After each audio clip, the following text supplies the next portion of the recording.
Hello everyone, my name is Rollo Lutz, and I'm here today with Micheal Dine as we at Juniper Networks and Ingram are to discuss more along the lines of how you can demand more from your network with our Session Smart Router and our SD-WAN capabilities. Micheal, want to start us off with some background on it? Sure. So the Session Smart Router came through an acquisition of 128 Technology, who, invented the border session gateway for voice over IP. And they decided that, SD-WAN, what is it? And I'm going to define it as, in very simple terms, this is how I always think of it, is that as a business, I want to be able to have the applications I want work when I want them to work, how I want them to work, and I want them to work for as long as I want them to work. And I want them to work over whatever connection I want them to work. And it's really, to me, in my mind, that simple. It's very complex, but the idea behind it is fairly simple. And that's what 128 Technology or Session Smart Router does. They work in the same, they kind of change the way it works, the way that Mist brought. That's what Session Smart Routing brought to the table for SD-WAN. Exactly, I couldn't agree more. The whole complex of the WAN issue of bringing in, different ideas such as cloud computing, video conferencing, remote work, all these type of things made the wide area network itself a very limiting experience because of how complex it got. And this SD-WAN made it a lot more easier by adding in the software-defined part. And this is kind of where the Session Smart Router really is incorporating all that. So why don't we dive in a little bit deeper into what is the Session Smart Router, Micheal? What is Juniper's SSR? So it actually, when we first got the company, it was really software that wasn't really designed as hardware. We do have an appliance for that now, but it's basically taking traffic, and instead of doing the way traditional SD-WAN works, where you do something like IPsec and create an overlay to send the traffic, and you create this complex network of hubs and spokes to get traffic around the network. What this does is they looked at the traffic in the internet. It was like 80-90% of it is already encrypted. So why do I want to go around encrypting traffic that's already encrypted? So what I could do is I could take a header and a trailer and put it on a packet and send it to another SSR on the other side of the network, SSR, Session Smart Router, and be able to have kind of an overlay point-to-point, but without actually having to re-encrypt all that data. Now, what does that do for us from a benefit or a benefit for the customer? Well, you don't have to create these complex networks. It now becomes the way a routed network works today is that I have a fully meshed network. I can take multiple paths to get to my destination. This works exactly the same way without all that complexity that traditional SD-WAN gives our customers today. Yeah, and I would love to throw in there, one of the things that really does make us different within this SD-WAN space that I think that the complexity of SD-WAN has become is that we're focusing less on tunnels and more on the idea of a session-based. A lot of what people out there nowadays are doing is using these tunnels to go back and forth. And the problem with those tunnels is it can get clogged, it can get messy, it can get, if one gets hacked, the other is going to get hacked. This is security at mind as well as just understanding the complexity of this. The sessions allow this to be a lot more intelligent, which is what Juniper as a whole has become better at, is using artificial intelligence or just intelligence, whether in sessions, to make sure these individual packets can go without a tunnel. And if that tunnel is, for some reason, stops, overfilled, problems with your Wi-Fi are going down, it can be able to adjust that session and be able to go in a whole different broadband, maybe MPLS, whatever it may be. You won't lose all that extra packets and you'll be better experienced because of that. I think this can create a lot better, faster moving direction instead of being forced to go down a tunnel. Yeah, exactly. Well, when we say tunnel, we're really talking about IPsec. And whenever you do IPsec, that requires encryption and de-encryption. And when you have a branch device that is doing that, encryption takes a certain amount of processing power in order to do. And so if I have a small branch device, that means I'm probably only going to be able to have a certain number of branch tunnels to do this. It could be as low as less than 100. I would say probably no more than, say, 1,000 sites that I would build a tunnel to. But every time you build a tunnel, an IPsec tunnel, that takes away from the forwarding capacity of that device. The fact that we're using sessions, which is really a header and trailer, and based on the routing, then we're not doing that heavy lifting. It's the end device that does that. So that's why we use tunnel. We call it tunnel-less. And IPsec has also a bandwidth overhead that comes with that. And customers who have used our solution have actually seen that they get anywhere from like a 30% to 50% reduction in the amount of bandwidth that's required to deliver the same service that they were getting before, with that legacy type of connection. Yeah, and I definitely want to throw in one of the benefits that really does come into play here is the intelligent size of this SD-WAN with Session Smart Router. Basically, your network admin will be able to understand with the SSR to be able to understand the rules for every user and every device for security portions. This allows us, let's just say for a stock inventory worker, they're trying to get access to maybe our Salesforce database. With that router in play, we'll be able to understand what the application is, who's the user, and what kind of permission they're trying to get. We usually would call this something like a zero trust network access, ZTNA. With that type of knowledge in that device, it automatically knows this person will not be able to gain that access to that information. So it stops it right then and there instead of even processing any more of it. So it not only helps the network admin, but it also moves the network in a correct direction it should be going.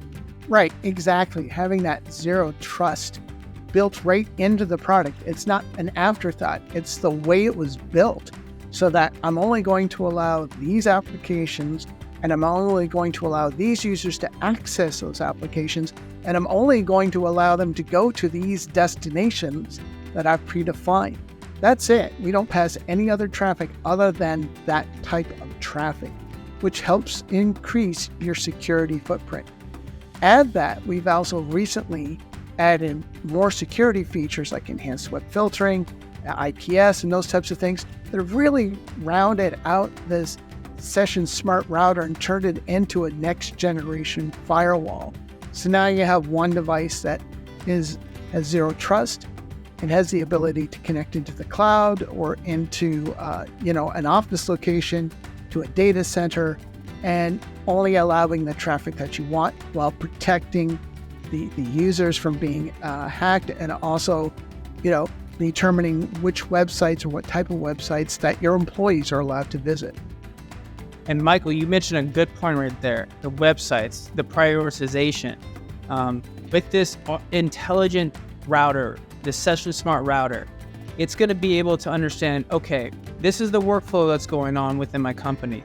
Let's say my account manager is going on LinkedIn to post a great success story that we have within Juniper.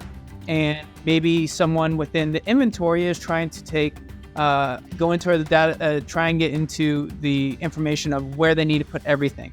It's going to take, those type of 2 sessions, and it's going to prioritize clearly the one who needs to get stuff done, the inventory, and then it'll come next will be the social media. But it's prioritizing that application over another, that you can make sure that your network is moving at a faster rate while also still getting everyone the access they need to the correct point of views, wherever they may be going, all that kind of stuff. It will help you guide you in the right direction. Right. And all this stuff is actually now incorporated into our Mist portal. So now what this allows us to do from an AOps perspective is, in previous episodes when we talked about, Wi-Fi and all that kind of stuff, where it's like, you've heard me say this, Rollo, the light is green, the trap is clean. It's like, well, I see the light is on, it must be working. I'm looking at the firewall, I can see the switch where I can see packets going back and forth. It must be working. When in fact, that doesn't guarantee that fellow who's sitting in the warehouse in Soda Springs, Idaho, is actually having a good experience. So why did we integrate it into everything we do? Because this allows us to to ask that question finally. Why is my Zoom call having a problem? Why is my team call being real crappy right now? Why am I hearing crackling coming out of my speakers, driving me bananas? Well, you can now ask that question. Well, maybe not the bananas part, but you can ask the question, why am I having this problem? And because we have the access point with AI, the switch that we have with AI, and now the router and the WAN with AI that goes all the way into the cloud, we can now tell you where the problem is. Is it something to do with the access point? Is there congestion over the WAN link? Is there inconsistent latency, which we call jitter, happening across that WAN link? And that's why your team call is having a problem. It's between these 2 points as opposed to, I'm just going to reset everything and maybe it'll come back up and hopefully, cross my fingers, ta-da, it works. No, now you're actually getting to the meat of why you want to do this and being able to solve problems that you couldn't solve even just 3 years ago.